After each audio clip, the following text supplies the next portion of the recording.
treatment-wise, they can be very similar and they can be very different. REN 15 relates a lot more to the diaphragm. REN 17 relates a lot more to lymph. So we treat REN 17 by releasing the neck, the lymph in the neck. That will be the first thing we do before we go for the pericardium. With REN 15, it's the dogma for REN 15 is spleen 3 pericardium.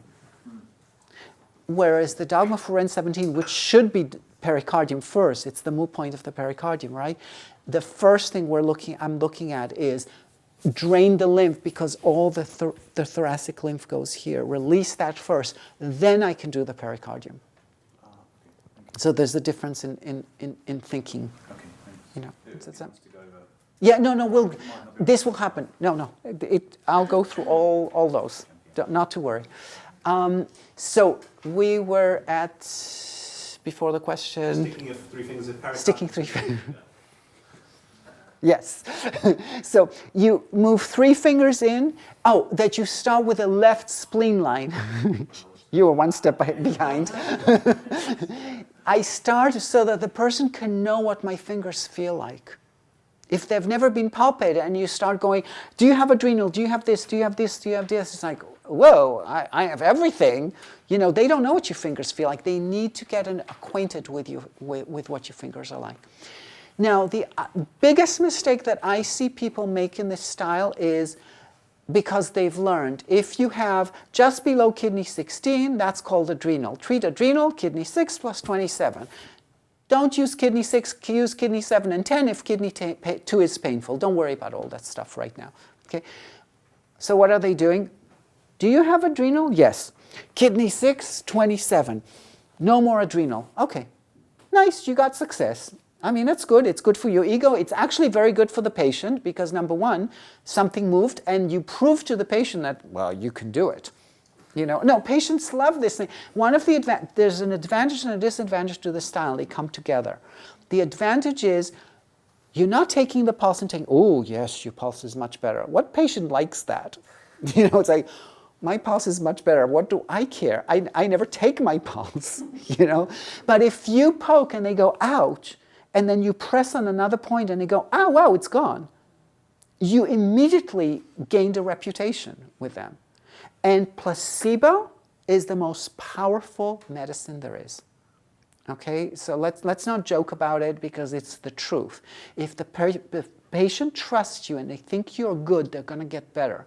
If the patient doesn't trust you, doesn't matter how good you are and what you're doing for them, they're much less likely to get better. So establishing trust is very important.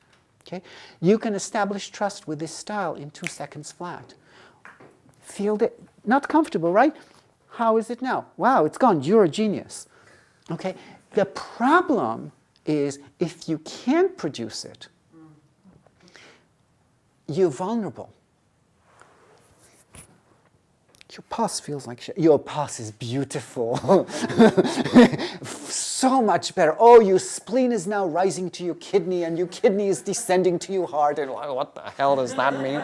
You know, but the patient doesn't care. But you can bullshit. You can say anything you want about the pulse because nobody else knows. I mean, you can, you know, like any school all over the world, you take 2 people and everybody reverse to them, oh, great old master, can you take this pulse and tell us what it feels like? And you have two great masters. Wiry. Great master, second great master, can you take pulse? Oh, slippery.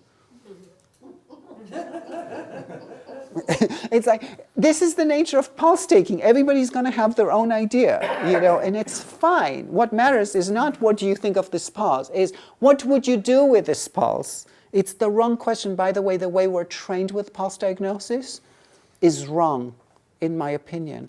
The way we should, because you all remember this. You go to clinic and you take the pulse. You know, there's, I don't know, however many students there are, and there's a teacher. You take the pulse, and whether the teacher is actually doing this on purpose to you or not, they may not intend to at all, but the pressure is there for you to name something. That's the wrong way of learning. What you should be doing is you should be sitting and taking a pulse for as long as it takes until you feel something. And it doesn't matter what you name it. Okay? And it's the capacity to say, oh, there's a weirdness here. Something feels like it's rolling or something feels sharp. That's what matters. It's that quickness to try and get a name that makes everybody so fearful of it. And we can't take the time, because to be a good pulse person, you should be able to take it and tell me something about it. That pressure is what has taken pulse diagnosis out of the picture for most of you, in my opinion. Okay? So it's having, and you're going to have the same patients which you haven't been trained with, so you have no basis to do it with the abdomen. You know, don't assume anything. So just because they have adrenal, don't start fixing adrenal. Get the whole picture first.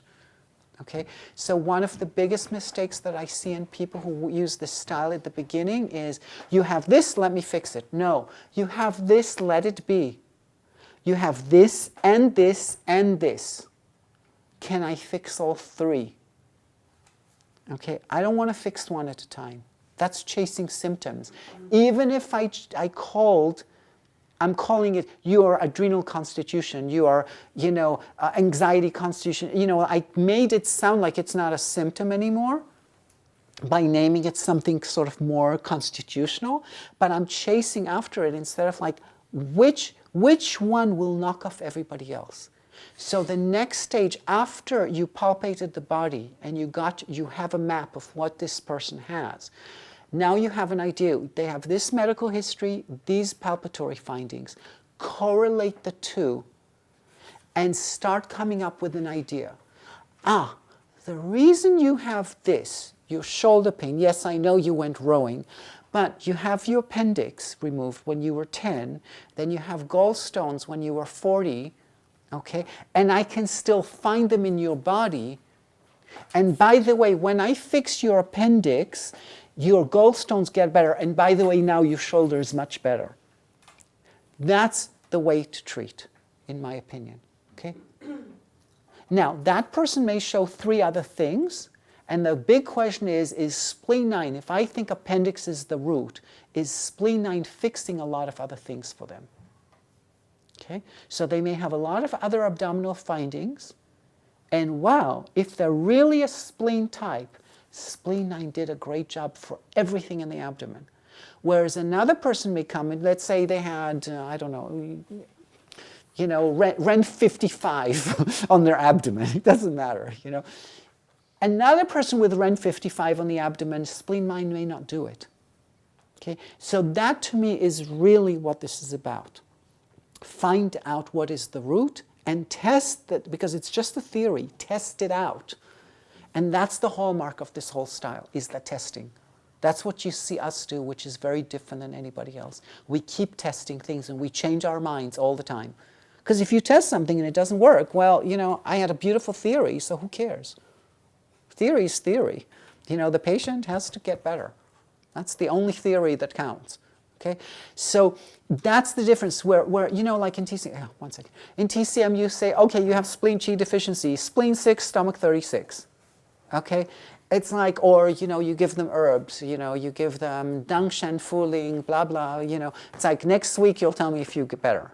We want to see it on the table. We want to prove to ourselves that we did something. Now, we could still be wrong, even though we proved ourselves, but we have a little bit of the advantage of making sure we didn't just needle something because we had an idea.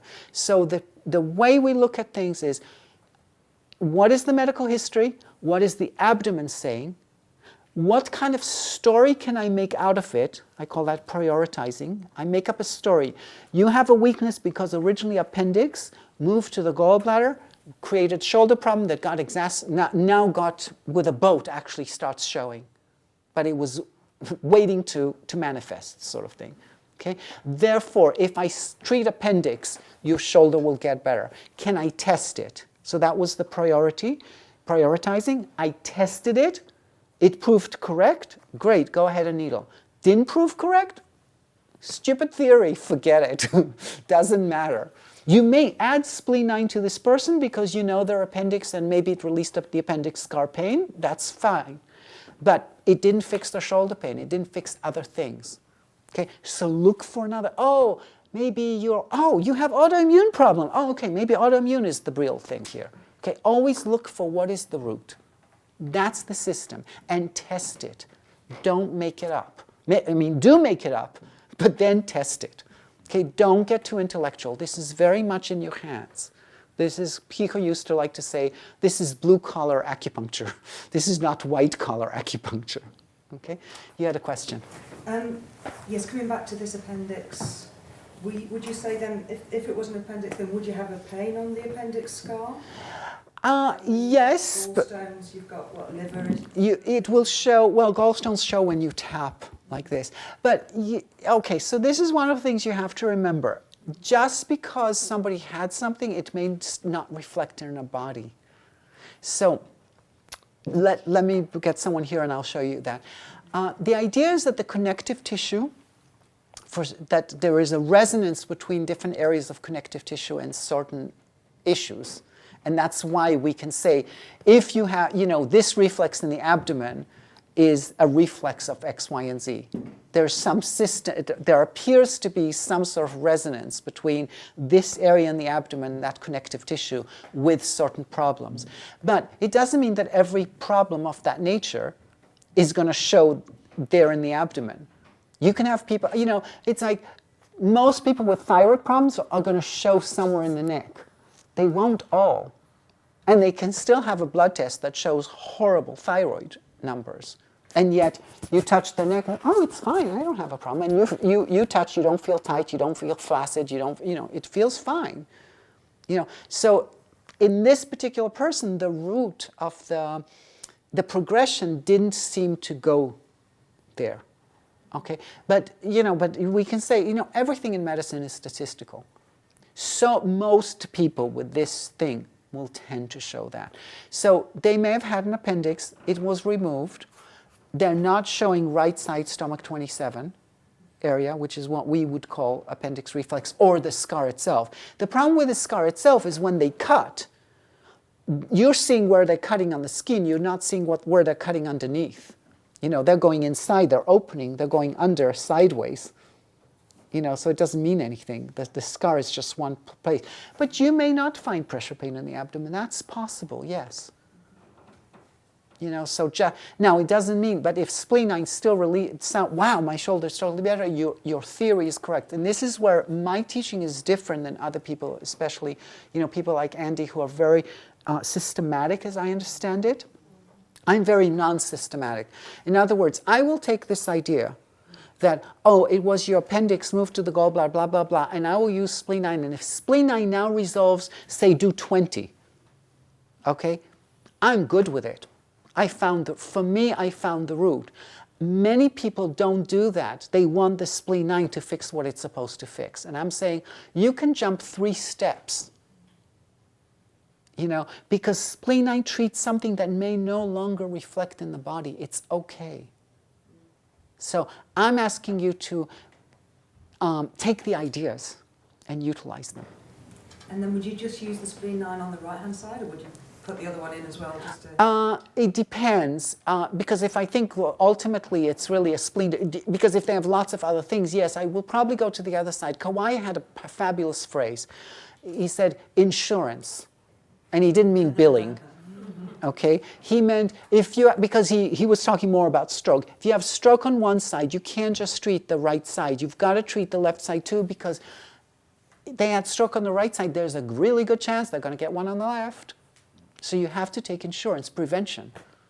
Okay, so yeah, and I also have this concept, I'll treat the constitution and I'll add some other points. So that's another thing that you'll see me do that's different, is I don't start needling all that fast. Okay, I check, even though I found my trump card, I'm going to go and check other points, because like she says, if you can do spleen 9 on the right side and everything is fine, okay, it's not very satisfying. You need some insurance, because just spleen 9, maybe have a few other things. So I'm checking up front. Does this person have hormonal issues, this issue, this issue, this issue? I'm checking what points do a good job for the abdominal findings and for the symptoms.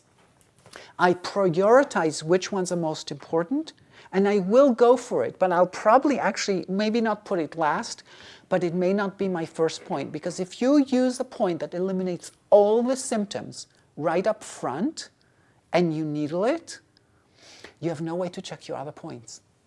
Not a good idea. Because you end up with one needle treatment, which sounds fabulous theoretically, but it's a big risk. So if I know, by the way, I wanted to treat hormones, I wanted to treat this, wait, do everything and then come to your trump card. In our example, it was going to be spleen 9. But maybe I need to do a UB66. Maybe they have hormonal issues as well. Maybe I need to do more than just spleen 9. So does that make sense? Yes, thank you. So, and the other side, not everything has to be bilateral, and often it may be a different spleen point maybe on the other side. But the thinking of, this is maybe a spleen weakness is worth translating to the other side and testing on the other side. Okay? Can I have someone who does not want to be treated today on the table who does not mind exposing abdomen? Come on in. Oh.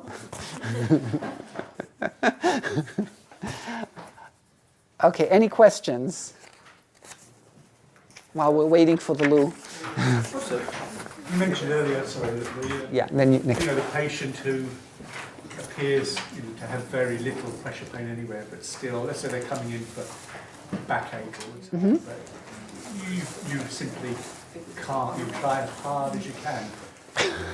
And I mean, Andy calls it whapping. I say, calls it what? Shall we just whack the needles in?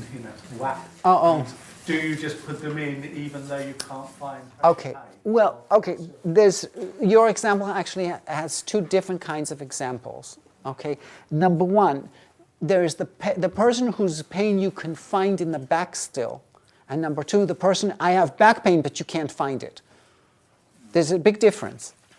The person that you can press and they go, ouch, in the back, I understand they have nothing in the abdomen.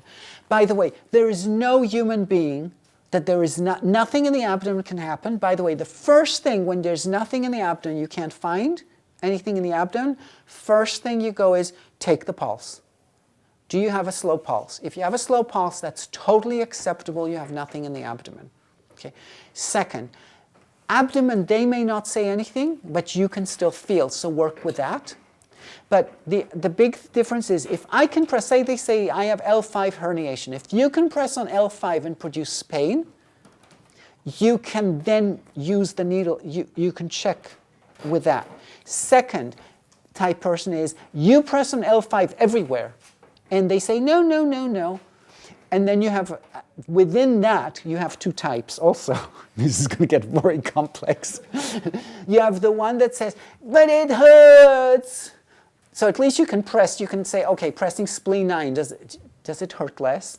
By the way, that kind of person, hold on, face up. That kind of person often is autonomic nervous, that kind. It hurts, but I can't tell you where.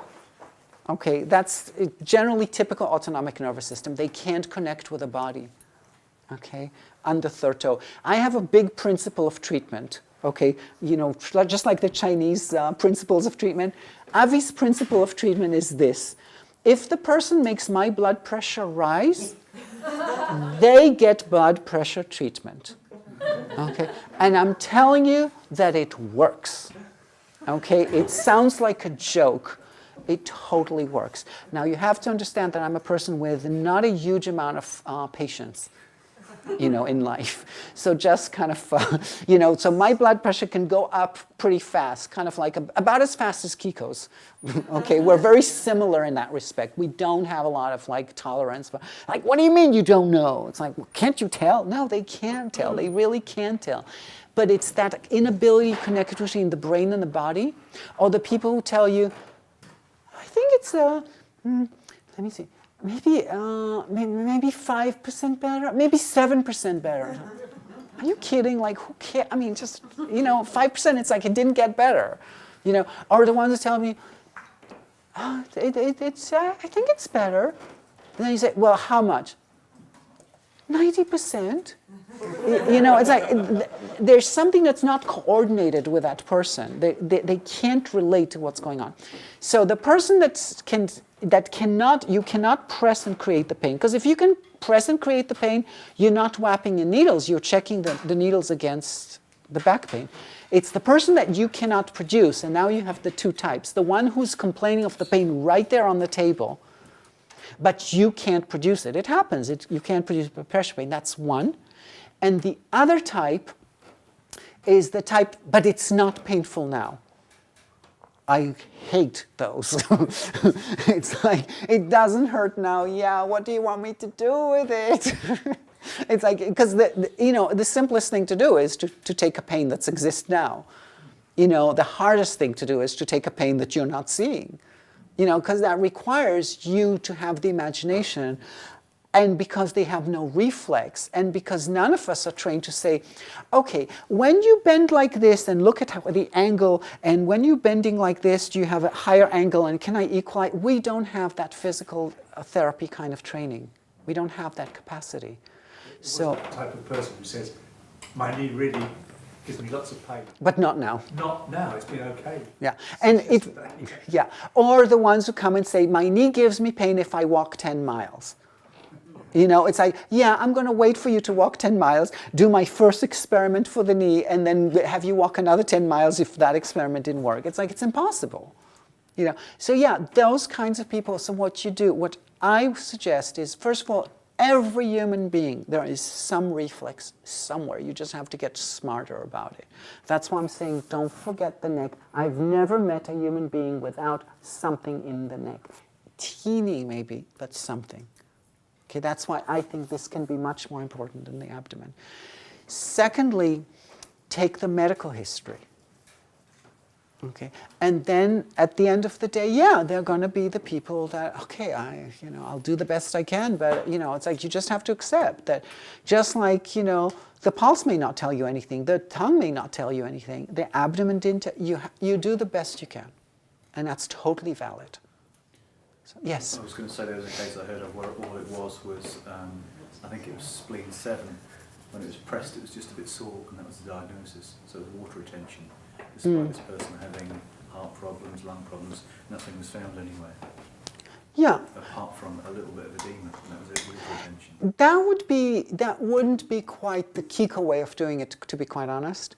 That would be a little bit more subtle. I mean, that would not be my preferred way. But if that's what you have, that's what you have. You have to accept it. Now, by the way, just so that you know, those of you who want to get treated, I know that wasn't you, so don't take this, bring a pair of shorts. Why? Precisely because of what he was saying. You never know what you're going to see, what you're going to find. So you can't say, by the way, would you mind just take everything off because I'm curious to see what everything might be. It's like, okay, it's not so important. But this area of the leg is a lot more important than you might imagine, because you saw how it has to do with lifting. It has to do with your core, this area. Okay, so many people, when they do acupuncture, they just roll pants up to stomach 36. Not my favorite thing at all. Okay, so, all right. So just to show you, and she has an interesting navel. All right. No, do you see? Do you see how her navel's shaped a little bit odd? It's kind of flattened out. It's watch the television screen. All right, so the first thing I do is I poke spleen 13, 14. Unless you have something like ulcerative colitis, most people will not say anything. So anything here? Okay, now I don't know anything about her history. She's just to demonstrate, how okay. Now don't watch my fingers for a moment. Just watch me, okay, from here upwards. Do you have anything here or here? Okay, what are you seeing? Yes. Okay, now I'm sitting. I can do it standing up also. So in other words, oh, you had appendix. Okay. What about you, right? Did you go rowing? All right. So you're standing. I have one leg against the table so that I'm basically saving myself. Kiiko likes to sit down, and she likes this. She holds the patient. It's kind of comfortable, isn't it? Because this is invasive. But so you kind of holding them. This is not so comfortable for me. This is not my body posture. So I tend to do this. Okay, so I'm still leaning forward. Now you know what my fingers feel like. Now I'm just going to use my fingers. And I'm bending. Notice my fingers are bent. Okay, they're like this. And I'm coming from the shoulder. I'm not coming from the fingers or from the wrist. Now, if I don't do this, I just basically go like this. Yeah, she's wincing. Okay, it's not comfortable. Okay, so don't mistake depth for vector. You know, vector has to do with direction as well. It's not just the amount of pressure, it's how it's coming. It's how it's spread. The other thing is often what I'll do is I go in, I'm here, I'm going in, and then rather than just go in, which is not comfortable, even though I leaned forward, right?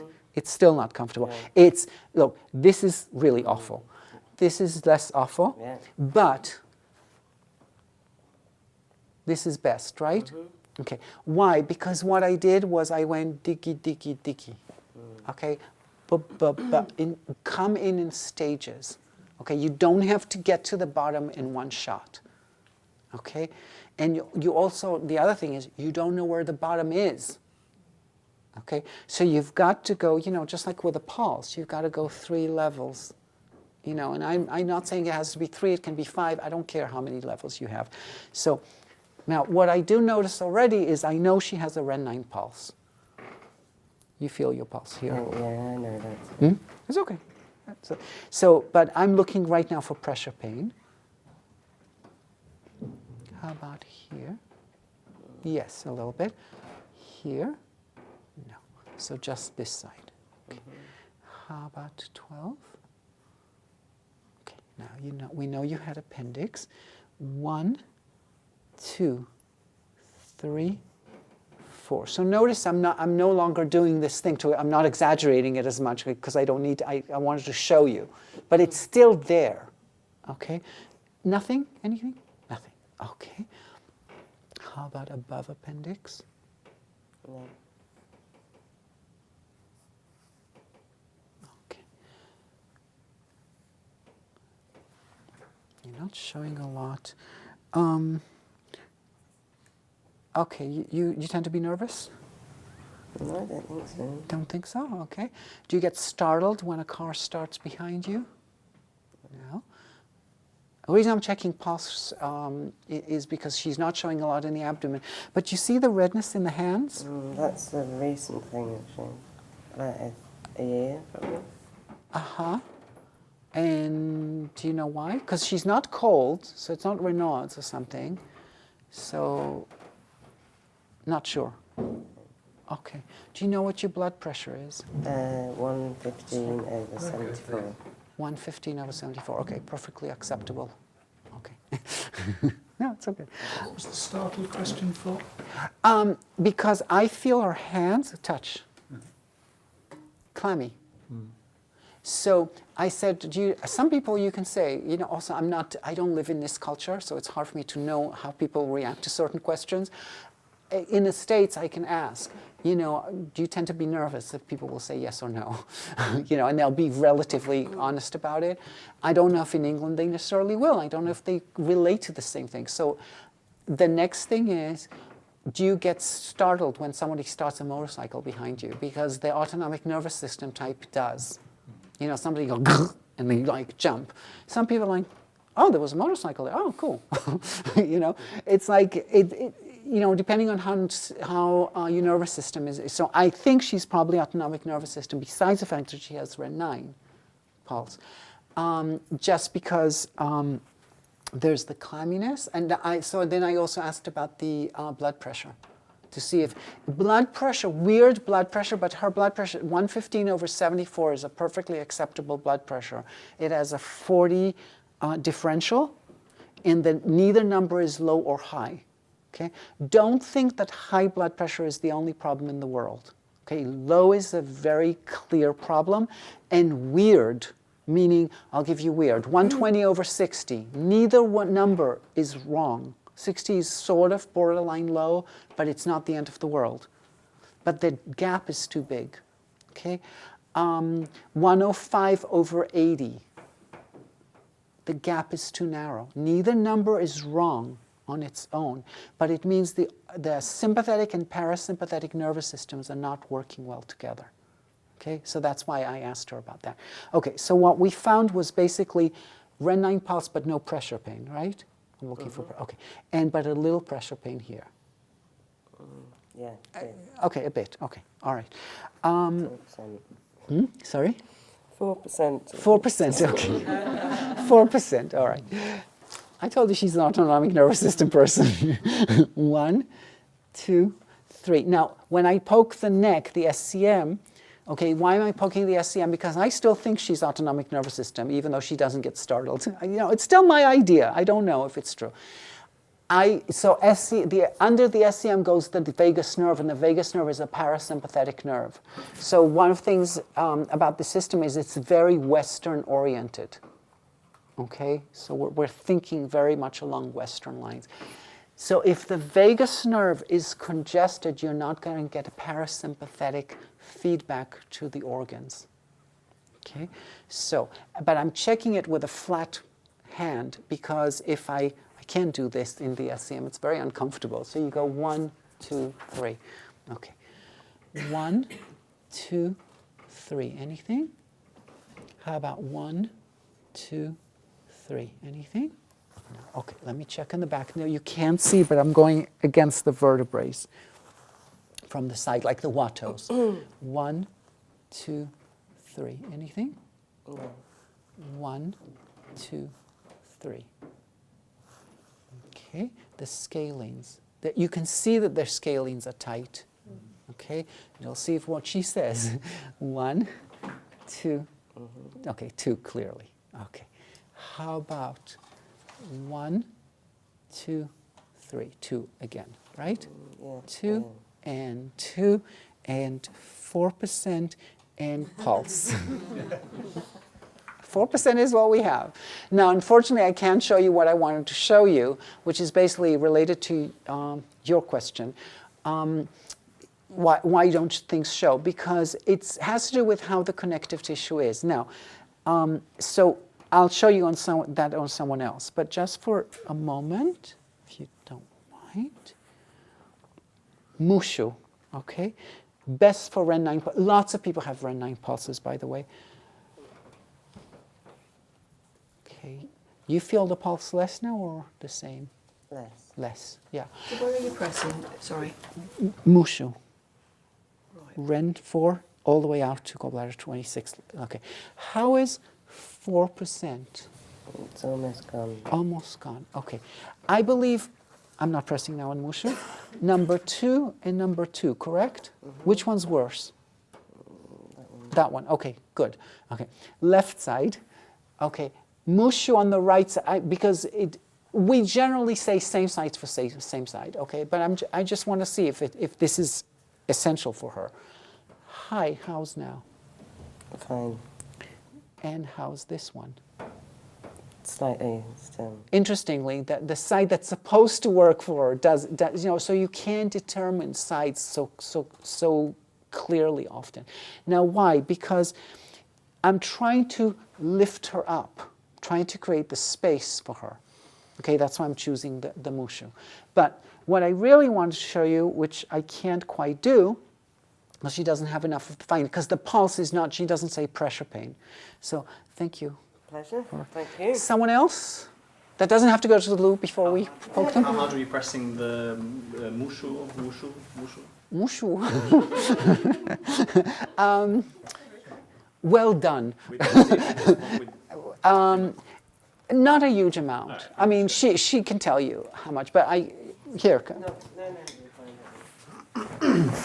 Sorry, what were the scalings? What was the connection with the scalings that you had? Oh, because if she doesn't have a clear uprightness in the body with the usage of the legs, she's going to try and hold herself up from here. So this principle of give them the base, give them the perineal floor, and you'll be able to release lots of stuff. in the body, even though it seems totally unrelated. Although you've been saying, okay, find the one point which clears everything. Uh-huh. Are there several points which can clear it? Yes, of course. We're just playing. We're just starting. We haven't even, Okay, so spleen 15. So you just feel my fingers. Is there anything here? I'm trying to swallow for some reason. Okay, you can swallow. Great. You good? Yeah, and I didn't feel anything. Okay, that didn't feel like much. Okay, so now you know what my fingers feel like. Do you have anything here? Here? No. Here? Yes, I think. Slightly tender. Slightly tender. Okay. How about here? No. How about Ren 9? He has a Ren 9 pulse also, by the way. No. Ren 12? Just a bit suffocating, but not. A bit suffocating, and a bit this. And how about here? No. Okay. 17? Okay. Under the ribs, liver side, under the ribs, spleen side, does it feel the same? Tiny bit on that side. Tiny bit on that side. Now, notice he has a wide rib here and a narrow. Do you see this angle is this way, this angle is that way in the ribs? See the right? That's tender now a little bit. Okay, fine. Okay, sorry. But do you see the difference? Okay. Now, very few people in this country, in my opinion, because this is still, you don't get dengue fever, you don't get malaria, you don't get stuff like, unless he went to Borneo or something, Spleen side should be the normal side in the Western world. That does not apply when you go to the tropics. Okay, because they do have malaria. They do have all sorts of infections that affect the spleen. But we don't, generally speaking. The only time you're going to get someone like that is usually car accident, okay, where they had to remove the spleen or something. So it's interesting. First, he said it's quite typical for people to actually have a liver issue, but they'll say the spleen side because what they're saying is that this was numb. Relatively, this was numb to this, so they're saying, oh, I feel the left side more. Okay? It should be that they should feel the right side, but it's possible that it can be reversed. Okay? How do you know? When I'm pinching, feel this on the left side, they feel different, don't they? You can't tell. Okay. Can't really tell. Okay, fine. But when I keep my hand, that's not comfortable, right? All right. Okay, just a few things, and then I'll show you what I really wanted to show you.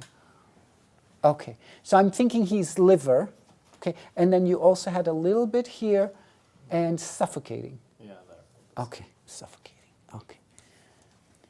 How's the liver now? Compare with left side? Liver 1. It's a bit sore, actually. Now. Sorry? It's kind of sore. What is kind of sore? Here. Okay. And just dull. Dull, okay. So dull here, and this does not help. Correct? Okay, fine, no problem. I'll change my liver 1. Let's see if I can get, how's this? Kind of the same. Okay, and last one I'm trying for the liver. How about this? The same. Okay, any pain here on liver 2? No. Okay, fine. You have all sorts of skin problems, it looks like. A little bit, yeah. I do, yeah. Okay, how come? Do you know? No, I have no Allergies or something? No idea. Okay, so one more thing to try. So I thought, okay, maybe liver, but then liver 1 doesn't work, and then I see he has a bunch of skin problems, so I'm looking at possibly kidney 9 is my best point for spleen. Okay, he has Ren 9 pulse, which puts him in the kidney category to begin with. Okay, hi, how's now your liver? I think it's the same. It's the same, okay. Another autonomic nervous system type, yeah. How's now? The same. It's not because he says it's the same, it's the amount of time it takes them to figure it out. I don't care if it's the same. I'm good with it. Okay. And now? It's changed. It's changed by how much? 20%. 20% change or 20% left? 20% change. Okay, so not fabulous. Larger than 15 is the point that we use what we call for toxicity. Okay, because maybe the liver shows because of toxicity, then shows on the skin. So that wasn't very successful up to now, but there can be many other options. This is your left side. Anything here? Tender, yeah. Yeah, okay.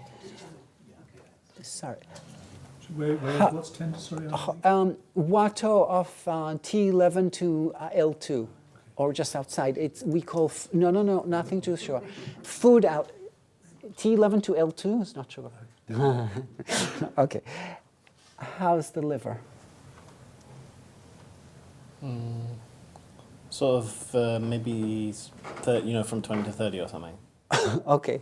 Besides the fact that he's going to be autonomic nervous system, how about now? It's the same. Okay, the same as this one? First time you pressed. Okay, fine.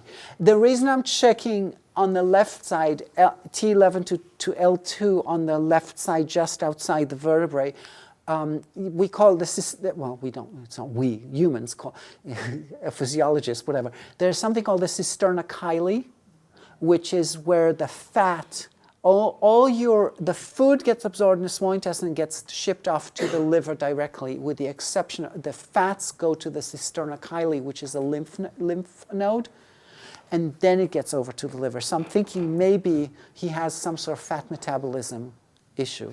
So often with food allergies, people have food allergies, we will use that point. Okay, so that hasn't proved all that useful either. So we'll try one more thing. And what is your blood pressure, do you know? No idea. No idea. Okay, no problem. All right. Would you mind bending slightly? Thank you. Just because you're a little tall. Okay, so I'm pressing under the third toe, which is my main point for what we call sympathetic dominance or for blood pressure, either way. And I just want to know how's now. It's the same, I think. The same as, so notice his language. It's uncomfortable. It's like under the rib. Okay. Notice his language. He says it's the same, but he doesn't tell you to what the same. He's already experienced different, no, it's fine, but it's just some people, that's their nature of relating, so that kind of tells you something. 1, 2, 3. 2 and 3. 2 and 3, okay. How is 2 and how is 3 now? They've both gone down about half. By half, hold on, let me see if I can get more. And now? 2 went down a bit more and 3 kind of stayed the same. Okay. And how's Sir Liver? It's changed again. By how much? Another 20-30%. Okay.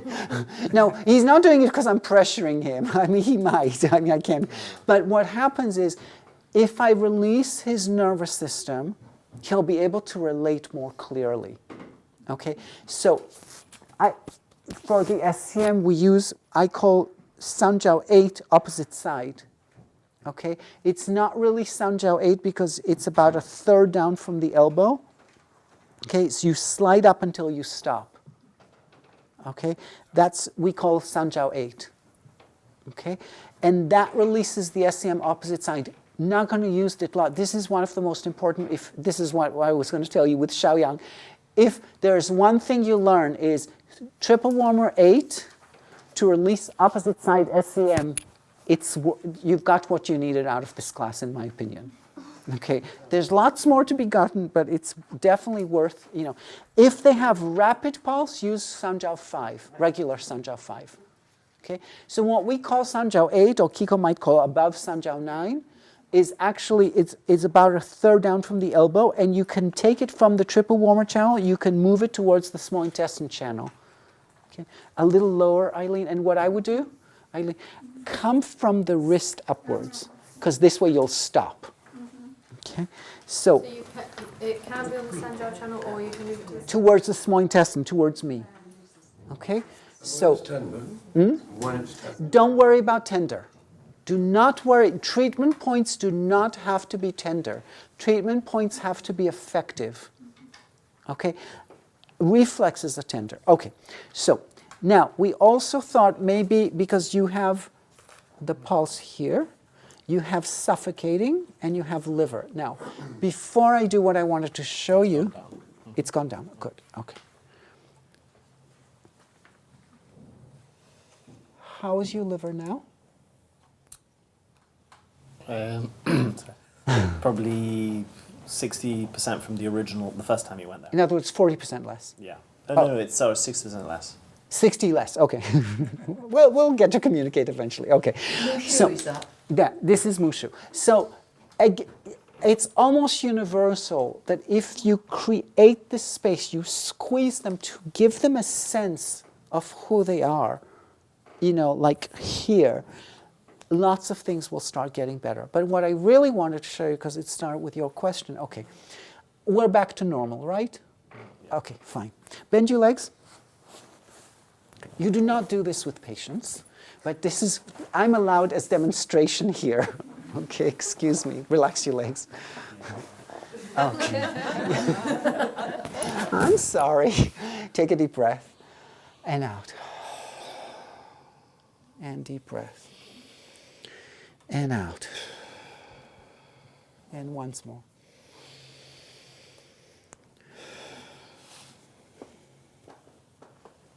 Okay. Legs down. Okay. How's suffocating? A third less. A third. Okay, he's a tough case. That's okay. It's what is. How about here? The liver. I don't think it's shifted much. Okay. From the last time you pressed. Okay. And you had a little bit here, but it wasn't clear anymore. Okay. And still pulse. Okay. Now let me try that. All I did was basically take the fascia and stretch it out. What I want to show you is a lot of this. This thing with the liver is a little different because it's not quite the fascia. Okay. This is the liver pressing against the diaphragm. But, okay. How is now the liver? I think it's the same. The same. Meaning what? Meaning 60% less? It's about 60% less from the original, yeah. Okay, gotcha. And suffocating, that was gone regardless, so it's irrelevant. Okay, fine. So unfortunately, I'd have to investigate the liver thing more. Okay, and we don't have enough history. I just want to show you working with the body, just for the sake of it. Okay, so this is not how I treat. I treat by knowing the medical history. I don't start, like that. However, hold on. How is 2 and 3 now? 2's gone, 3's like 3/4 of the way gone. Okay, cool. So by stretching the fascia in the abdomen, it will, also show. Now, one more.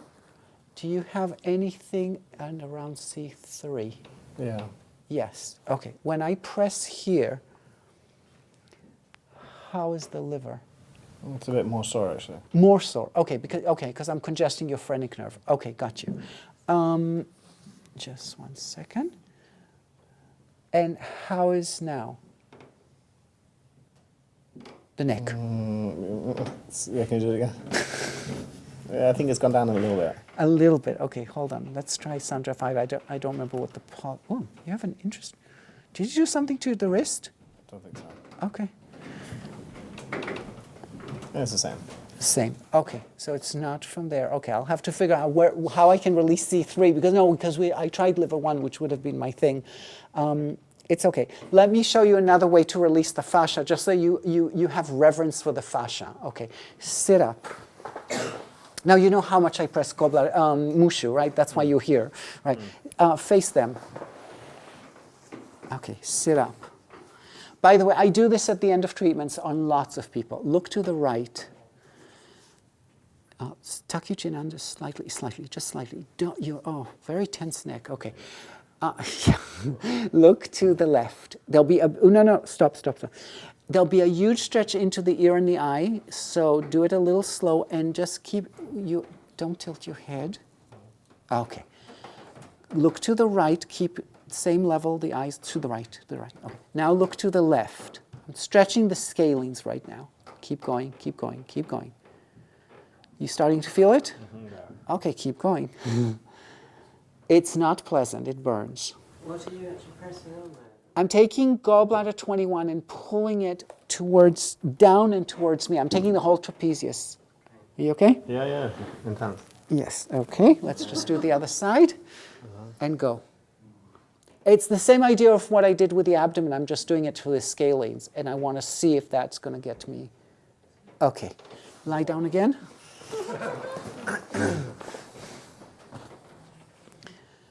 Hello, liver. That's funny. It's better. Okay. No needles. It's just so needles are working on the fascia. Okay. Now, who the hell wants to spend this? I mean, the thing is, I would have done something with needles 5 times over by the time I finished doing all of this. This is not our profession. Is not pulling and pushing and manipulating fascia that way. Our profession is to take needle and break down connective tissue. Okay, but I just wanted, the reason I wanted those 2 people on the table right now is to show you how important the fascia is. Does that make sense? All right, thank you. All right. Good case. Yeah. All right. Let's get a little bit of common language now. So the first thing I check is left spleen 13, 14, just so that they can feel my fingers. That's not a good test for people who have digestive issues. That wouldn't be the thing to do because they may show it. It's the descending colon. Okay? But most people won't show there. Next thing that I do is left stomach 26, 27. Now this is very deceiving. Okay? In the 90s, we used to say, this is very important finding. Left stomach 26, 27, oketsu is very important. We should treat it. Now we don't really care very much about it, okay? So, and the solution for that is left liver 4, left lung 5. Okay, so I'm now giving you what it represents and the solution. Okay, those are the official protocols. Okay, it's a lot less important than you might think, and on the other hand, most of us who teach this style and try and teach it in a systematic way will tend to start with oketsu. Okay, oketsu basically means stagnant blood. It does not mean what you mean in TCM. What it means is that the liver is not taking in the blood from the portal vein as smoothly because the blood is sort of coagulating a little bit. So don't think about it in terms of Tao Ren Hongguan, okay, herbally. Yes? Can I just ask, in the case of Ian where you found a liver issue, would you potentially consider oketsu as a treatment? You could, yes. Sometimes that's what it's going to be. Yeah. The thing is, oketsu used to be like a primary finding in the 90s. Those of you who've heard this before, you'll excuse me, but because it is important to show you the development of the style. So, in the 90s, if you think of what the 90s were like, those of you who at least were alive in the 90s or remember, the 90s were a relatively easy time period, okay, with economies that were doing relatively well after, depressions in the 80s. That was when the dot-com started and stuff like that. So everybody was like having a little too much cheese, too much wine. Everything was fine and dandy. And, of course, if you were in the Balkans, it wasn't so fabulous or whatever. But, generally speaking, for our cultures, everything was fine and dandy. So the big finding was oketsu.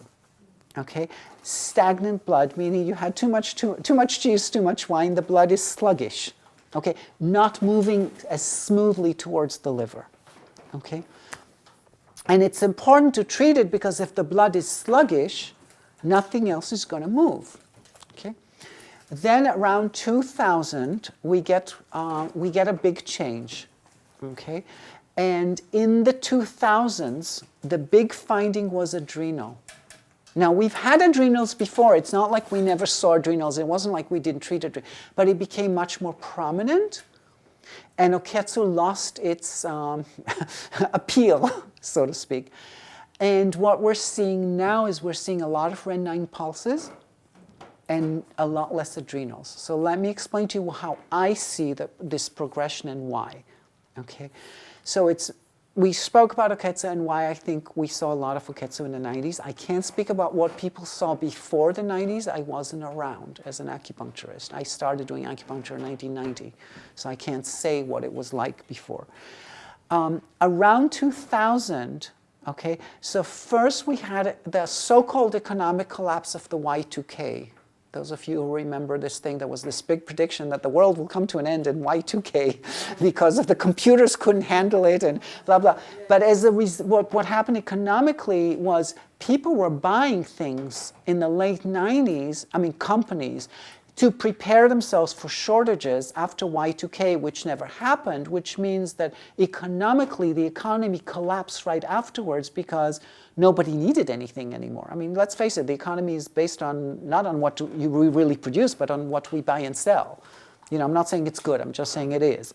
So we had a somewhat of an economic collapse relative to the late 90s. Then, now I'm speaking as an American, you know, or as someone living in America, okay? So I can't compare 100%. In America, we had an election in the year 2000. Do you know who won the election in 2000? Bush. I am afraid you're wrong. Al Gore won the election, that is absolutely correct. But the president became George Bush. This is a huge thing in America. I mean, people don't even, it's interesting, people even in America don't remember this. But if you think about what America, this is the culture that I treat in, is based on, it's based on 3 principles, as far as I can tell. We are economically safe. We are a democracy. We will export our democracy, by the way, to wherever they will let us. And we are safe, militarily, or whatever you'd call that. So, number one, the economy collapses, which happens every 10 or 15 years. You know, that's not a huge deal. You know, even if it's Y2K, it's still, I mean, that's just a name for it. Then you have, for the first time that people have an awareness that our democracy is actually not exactly it. You know, it doesn't seem to work, like this one won, but this guy got to be president. Something's not fitting here. And then a year later, you have 9/11, which from an American perspective, you have to remember Pearl Harbor, Hawaii was not an American territory when Pearl Harbor happened. This is the first time America was actually attacked on its own territory by an outside force since you guys were involved in America. So, you know, there were French wars, there were this war, but, you know, that was, you know, the colonial powers in the early 1800s. America really has always felt that it was safe. You know, to be American meant to be safe. And suddenly that collapses. What do you see as a result in patients? You see adrenal reflex. Okay? We no longer have the same sense of security and safety. Okay? It reflects medically. So you cannot take medicine and separate it from the culture that it's in. That's why speaking in terms of China in 2,000 years ago is not that helpful for me. Because to speak about dampness when I'm not living in a rice field is not the same thing. I don't know if I'm talking about the same thing as they're talking about. To me, to talk about depression is to talk about depression. You can say it's a little bit like being in a swamp, but it doesn't connote to me the same thing as a rice field, okay, as dampness. So I'm not opposed, I'm just saying it's not my language. Then what we're seeing in the last, say, 5 years, the shift that's been happening in the last 5-6 years is we're seeing lots of REN9 pulses. We used to call REN9 sadness reflex. And now suddenly, and we didn't talk a lot about the pulsation there, and suddenly we're seeing a lot of pulses in REN9, and we're seeing a lot less adrenal. It's still adrenal, still prominent, but not as much. Also, we're seeing a lot more, rather than seeing adrenal reflexing below kidney 16, we'll see it as showing as kidney 2 pressure pain. Okay, we're seeing that more than we used to. Now, partially it's because we as practitioners get more awareness, so we tend to find it more. But partially, I believe, is as we're moving as a culture,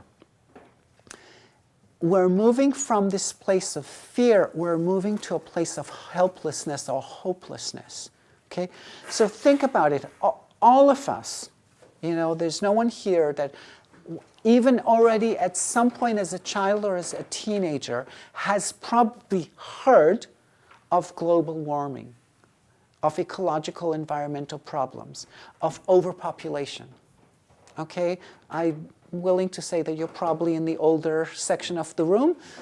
You've probably heard about these problems as a theory at least, you know, when you were growing up. It wasn't relevant perhaps, you know, and, you know, people over... It was a niche market. Yeah, but it existed, and then slowly, I mean, there was recycling when I was as a teenager already, but it was like crazy people did that, you know? So, you know, if you collected the aluminum things on top of the yogurt things, you were sort of weird, you know? It was like, why would you do that sort of thing, you know? So people laughed at you if you did it. But the thing is, the knowledge was there, and over the years, little by little, we're starting to see. So here we are, 50 years later, and the problems are only getting worse, and we seem to have no effect on them. And we're moving closer and closer to like, well, there is no solution, you know? So there's a certain helplessness that sets in. That helplessness is partially reflected in Ren 9. It's a sort of weakness of the lower Dantian. Okay? So that's why I think the major shifts are happening in what are we finding in patients over time.